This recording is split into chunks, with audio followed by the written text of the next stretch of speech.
Dashuria nuk lidhet me premtime boshe, por me hapje reale, dialog dhe guxim për të shprehur atë që ndjeni. Zburoni cilat janë 3 shenjat që janë magneti i dashurisë.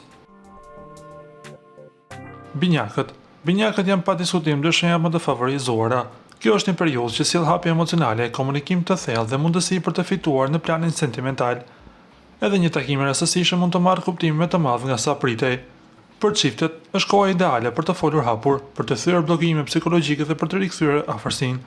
Beqarët kanë shanse të larta për njohje interesante që nisin lehtë, por prekin thellë. Sekreti i suksesit është të mos analizoni gjithçka për të ndiqni ndjesinë. Peshqit janë në një fazë shumë të fortë emocionale. Intuita është e mprehtë dhe ju ndihmon të kuptoni saktë se kush ju do dhe kush jo. Gjatë kësaj kohe mund të ndjeni qartë një afrimitet të ri ose një sinjal të rëndësishëm nga dikush që ju intereson. Për ata që janë vetëm prej kohësh, kjo kohë sjell shpresë reale dhe ndjesinë se diçka po lëviz në drejtimin e duhur. Për çiftet, dashuria bëhet më e thellë, më e qetë dhe më e sinqertë. Është një kohë për të besuar të ndjenjat dhe për të mos i frenuar ato nga frika. Shigjetari përjeton një periudhë pozitive dhe të hapur në dashuri, falë optimizmit natyror dhe ndikimit të favorshëm të Venusit.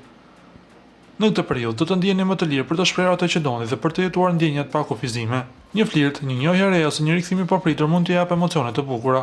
Në çift, kjo periudhë ndihmon për të rifituar entuziazmin dhe për të planifikuar diçka së bashku.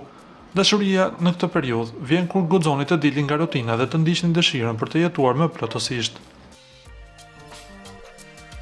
Ju lutem klikoni tek butoni subscribe për të marrë të rejat më të fundit nga Showbizi shqiptar.